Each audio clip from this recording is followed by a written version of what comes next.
Hello' friends, Jyotika মিক্সটিৰ মই জ্যোতিকাই আপোনালোক সকলোকে স্বাগতম জনাইছোঁ। আশা কৰিছোঁ আপোনালোক ভালে আছে। ফ্ৰেণ্ডছ, আজি দেওবাৰ নহয়নে? দেওবৰীয়া বিশেষ লৈ আপোনালোকৰ ওচৰলৈ আহিছোঁ। আপোনালোকেতো জানে মোৰ বেক চাইডে থকা এয়া পেইণ্টিং মই কৰা আৰু বিভিন্ন ধৰণৰ মোৰ পিছফালে থকা আলমাৰিতে বিভিন্ন ধৰণৰ ক্ৰাফ্টৰ কাম আদি বিভিন্ন সময়ত মই আপোনালোকক কৰি দেখুৱাই আহিছোঁ।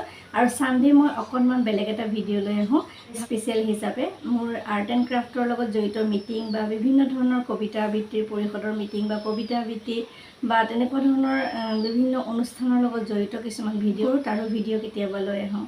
আজি লৈ আহিছোঁ আপোনালোকৰ বাবে আপোনালোকে মৰম দিয়া আন এটি ভিডিঅ'। আজি মই বনাইছিলোঁ নিম, হালধি আৰু বেচনৰ চাবোন, আৰু সেই চাবোনটো কেনেকৈ বনাইছোঁ সাধাৰণ ভিডিঅ' এটা লৈ আহিছোঁ। বহুতে জানে, যিসকলে নাজানে তেওঁলোকৰ বাবে এই ভিডিঅ'টো আগবঢ়ালোঁ। আৰু এয়া চাওক ফ্ৰেণ্ডছ, কিমান ধুনীয়া চাবোন হৈছে, নিম, হালধি আৰু বেচন, আৰু খুব সুন্দৰ ৰিজাল্ট পাইছোঁ। আৰু কেনেকৈ বনালোঁ চাওঁগৈ আহক। ফ্ৰেণ্ডছ, মই আপোনালোকৰ মাজলৈ বিভিন্ন সময়ত বিভিন্ন ধৰণৰ কাপোৰৰ ভিডিঅ' লৈ আহিছোঁ নহয়নে? ফেব্ৰিকেই হওক, স্ক্ৰীণ প্ৰিণ্টিঙেই হওক, ৰিবন চিলাই হওক বা লেচৰ ডিজাইনেই হওক, ব্লক প্ৰিণ্টিং কৰাই হওক, বিভিন্ন ধৰণৰ কাপোৰ লৈ আহিছোঁ। আপোনালোকে কাপোৰসমূহ দেখিছে আৰু কেনেকৈ কৰোঁ তাৰো ভিডিঅ' আপোনালোকক দি ৰাখিছোঁ। আৰু আৰ্ট এণ্ড ক্ৰাফ্টৰ কথা বহুদিনৰ পৰা আপোনালোকক আৰ্ট এণ্ড ক্ৰাফ্টৰ ভিডিঅ' দি আছোঁ, ৱাষ্টেড মেটেৰিয়েলৰ কামৰ ভিডিঅ' দি আছোঁ।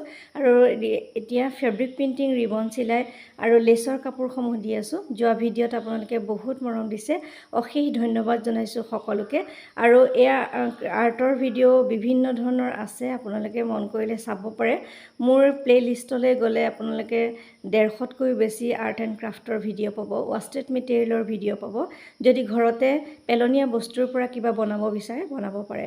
আৰু বিভিন্ন সময়ত মই চাবোন বনাই আহিছোঁ, আপোনালোকে দেখিছে বিভিন্ন ধৰণৰ চাবোন বনাইছোঁ। গাজৰৰ চাবোন, আপেল কমলাৰ চাবোন, আপেল ডালিমৰ চাবোন আৰু নিম হালধিৰ চাবোনো বনাইছিলোঁ। আজি ফ্ৰেণ্ডছ আকৌ নিম, হালধি আৰু বেচনৰ চাবোন বনাইছোঁ। ভাবিলোঁ দেওবৰীয়া বিশেষ হিচাপে আপোনালোকৰ মাজলৈ লৈ আহোঁ। আপোনালোকে যিসকলে নাজানে তেওঁলোকে ঘৰতে বহিয়ে সুন্দৰকৈ এনেকৈ চাবোন বনাই ল'ব পাৰে আৰু ইমান ধুনীয়া ৰিজাল্ট। সেই ভাবিলোঁ এনেকৈ চাবোনটো যে বনাইছোঁ আপোনালোকৰ মাজলৈ লৈ আহোঁ। এয়া চাওকচোন, নিম, বেচন আৰু হালধিৰ চাবোন। প্ৰথমতে নিম আৰু হালধিখিনি ভালকৈ ধুনীয়াকৈ ধুই ল'ম। ধুই লৈ পেলাই মিক্সিৰ জাৰ এটাত পিচি ল'ম। এইদৰে ফ্ৰেণ্ডছ, নিম আৰু হালধিখিনি ধুনীয়াকৈ চাফা পানীত ধুই লৈছোঁ। ধুই লৈ পেলাই মিক্সিৰ জাৰ এটাত হালধি আৰু নিমখিনি আমি অকণমান পিচি ল'ম। আমাক 6-7 চামুচমান ৰস লাগে। আৰু এই ৰসখিনিৰ কাৰণে আমি ধুনীয়াকৈ পূৰা পিচিব লাগিব বুলি কথা নহয়, ৰসখিনি পালেই হ'ল। আৰু এনেকৈ জাৰটোত দি প্ৰথমতে পিচি লওঁ, তাৰপিছত চাওঁ আহক কি কৰোঁ। এতিয়া হালধি আৰু নিমখিনি পিছাৰ পিছত এয়া ডাঙৰ চাকনি এখনত ৰসখিনি উলিয়াই লওঁ। আৰু ৰসখিনি ওলোৱাৰ পিছত আমি ইয়াতে বেচন মিক্স কৰিম। একেবাৰে গুড়ি কৰা নাই, আমাক 6-7 চামুচমান ৰস লাগে। খালি এনেকৈ অকণমান গুড়ি কৰি ৰসখিনি উলিয়াই ল'লোঁ। হালধি দিয়াৰ কাৰণে নিমৰ ৰংটো অকণমান হালধীয়া নিচিনা লাগিছে। আৰু লগত লৈছোঁ বেচন। আপোনালোকক কৈছোঁ স্কিনৰ কাৰণে কিমান ভাল নিম, বেচন। আৰু এতিয়া চাওঁ, আনবক্সিং কৰোঁগৈ আহক শ্ব'বেছ। এয়া আপোনালোকে শ্ব'বেছসমূহ ফ্লিপকাৰ্ট, এমাজন, মিছ' সকলোতে পাব। আৰু শ্ব'বেছৰ ইমান ডাঙৰ টুকুৰাটো এয়া ওলাই গ'ল। ওলোৱাৰ পিছত আমি এয়া ধুনীয়াকৈ ইয়াৰ পৰা আধামান ল'ম। আধামান লৈ পেলাই আমি চাবোন বনাম। এনেকৈ ধুনীয়াকৈ এনেকৈ টুকুৰা এটা লৈ ল'লোঁ আৰু মিহি মিহিকৈ কাটি লৈছোঁ এখন চাকুৰ সহায়ত। আৰু মিহিকৈ যিমান কাটি ল'ব সিমান সোনকালে শ্ব'বেছখিনি গলি যাব, সেইকাৰণে মিহিকৈ কাটি লৈছোঁ কম সময়তে বনাবৰ কাৰণে। বেছি ডাঙৰ ডাঙৰকৈ থাকিলে গলোতেও সময় লাগে নহয় জানো, সেইকাৰণে মিহি মিহিকৈ কাটি লৈছোঁ। বহুতে চাবোন বনাব জানে, যিসকলে নাজানে তেওঁলোকৰ বাবেহে আচলতে দেওবৰীয়া বিশেষ লৈ চাবোনৰ ভিডিঅ'টো লৈ আহিছোঁ। আৰু এয়া ডাঙৰ কেৰাহী এখনত পানী অলপ উতলাইছোঁ। উতলাই পেলাই ওপৰতে চচ এটাত শ্ব'বেছখিনি দি দিছোঁ আৰু শ্ব'বেছখিনি এনেকৈ অকণমান গলিবলৈ দিছোঁ। মাজে মাজে লৰাই দিছোঁ। আৰু ইফালে ৰেডি কৰি লৈছোঁ বেচনখিনি।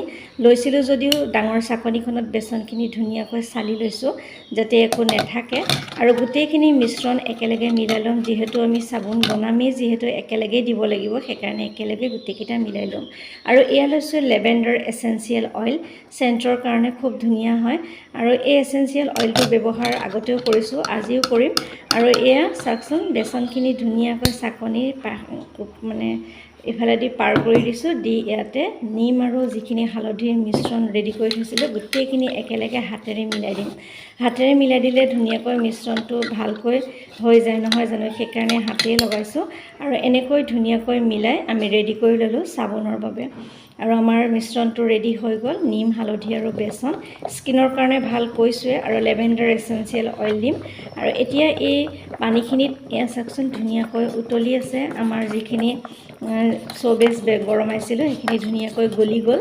গলাৰ পিছত আমি অকণমান নমোৱাৰ আগে আগে এই গোটেই মিশ্ৰণটো তাতে ঢালি দিম। আৰু একেবাৰে কেঁচাকৈ নিদিওঁ, যাতে উতলাত দি দিওঁ, তেতিয়া ভালে থাকিব চাবোনটো বহুদিনলৈ। আৰু এনেকৈ ধুনীয়াকৈ আমাৰ এই মিশ্ৰণটো চৌবেছখিনিও গলি গ'ল, আৰু মিশ্ৰণটো আমি ইয়াতে এনেকৈ ঢালি দিলোঁ।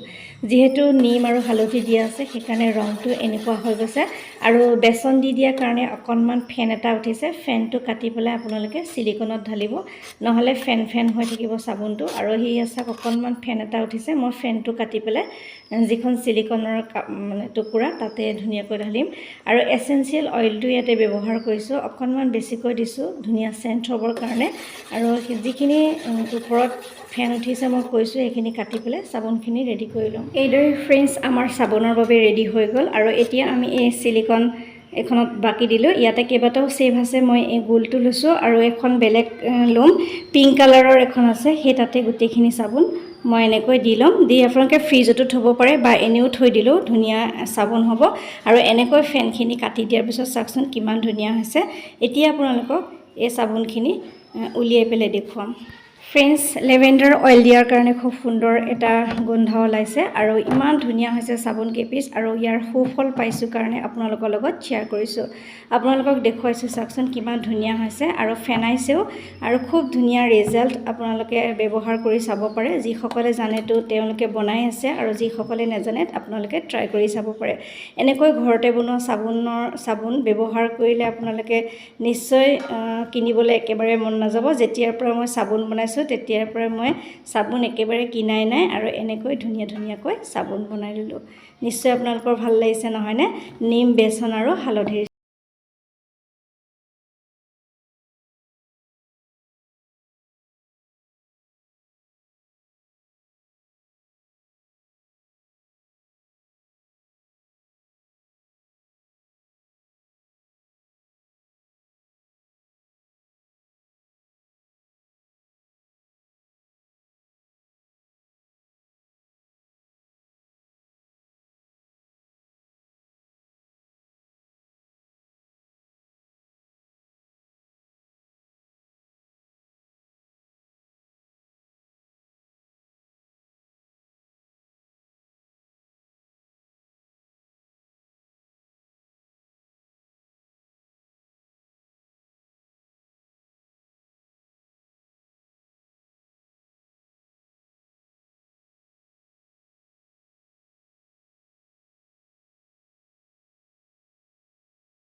ভিডিঅ'টো চাই কেনে পালে, যদি ভাল লাগিছে লাইক কৰিব, কমেণ্ট কৰিব, চেনেলটো ছাবস্ক্ৰাইব কৰি নাপাহৰিব। আজিলৈ আহিছোঁ পুনৰ নতুন কাম লৈ, আকৌ অহা প্ৰতিশ্ৰুতিৰে মই জ্যোতিকা সকলোৰে পৰা বিদায় লৈছোঁ। নমস্কাৰ।